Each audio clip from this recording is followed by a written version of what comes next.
Wallace Kadima. He cuts the figure of a laid-back fellow, but make no mistake. His focus is hawk-eyed. The former student of commerce at Nairobi University is the brains behind Tally It. Tally It is one of his brainchildren under the umbrella Melbourne Group, to which he is CEO and founder. And here is his inspiration for developing an application that assists businesses with, among many other functions, inventory and record keeping. Tallit is a financial tool that aids SMEs to manage their multiple businesses. And the idea behind Tallit was quite simple. We wanted a platform which can allow a trader in Turkana procuring a consignment of fish to be able to manage more than 10 outlets in Nairobi, one in Eldoret, all at the convenience of their phone. The idea basically was to break down the complex nature of what finance is, make it so simple for a simple trader to understand. The idea behind Tallit started in 2015. I was in a class in Stafford doing my CFA level 1. My then lecturer, Ferdinand Mbandi, came to class and was talking about cash flow lending. How do we enable companies to be able to lend without using their banking average? So them lending just using their business. Come 2018, we had finished developing the Tallit for Matatu platform. So when we had Ronald Ngala with the director, so standing there looking at how Tallit was enabling him to reconcile his transaction, he posted a question, how can you make this platform suitable for all these SMEs over here? So come 2019, the first model was there.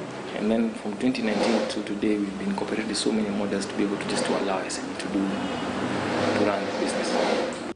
Taking advantage of the existing foundations set by Microsoft Excel, Wallace saw an opportunity to make things better. But how exactly do you get to use this application? Currently, we have 35 models running through Tallit. The four notable ones that I know that are very paramount to any SME basically is how you keep track of the customer. How do I know Brian or Onyango or Susan, spend this in my shop? It goes as far as showing you how between your wholesale and your retail business, where do you fare on? And the other one basically is how you keep stock analysis. We can show you the track of your stock inventory, from the moment the stock was set up, the moment the stock came out. He intimated that so far 15 businesses have signed up and are active users of the platform. One such business is Lima Integrated Limited. The firm is a distributor for multinational energy and petroleum products manufacturers. We caught up with Susan Wangeshi Maina, the branch manager here. Long ago, I used to use Excel. I had to input the data one by one every night. But at least now, I can be able to reconcile my sales. I can also reconcile my stocks very easily just by the push of a button.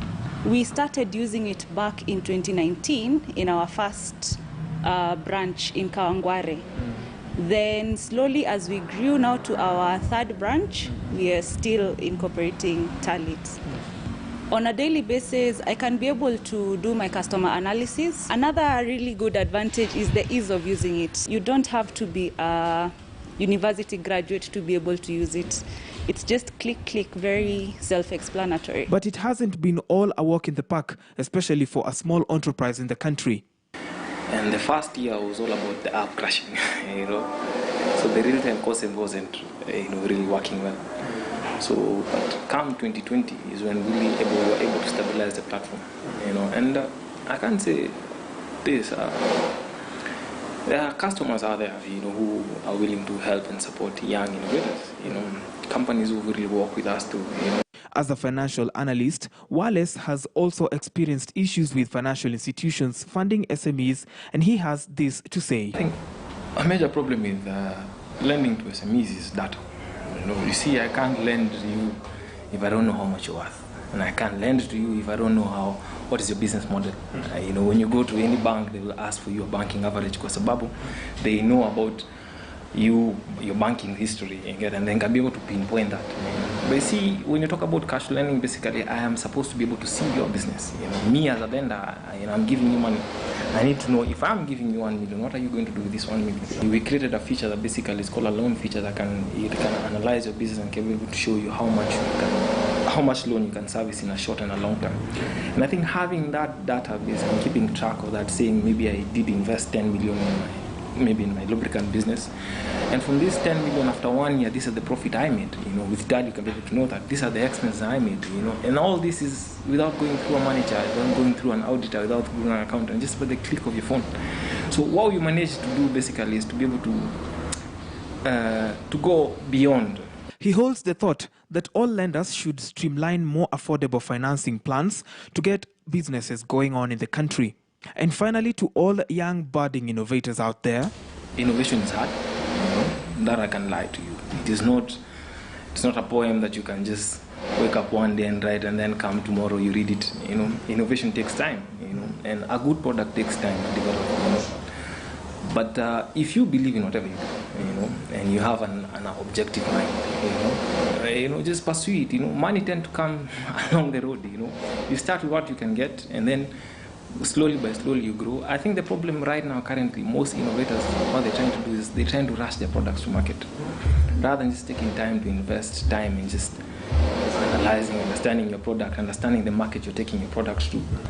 Any idea, when you invest passion and hard work in it, and you believe in that idea, somehow it will come out well. So don't be afraid.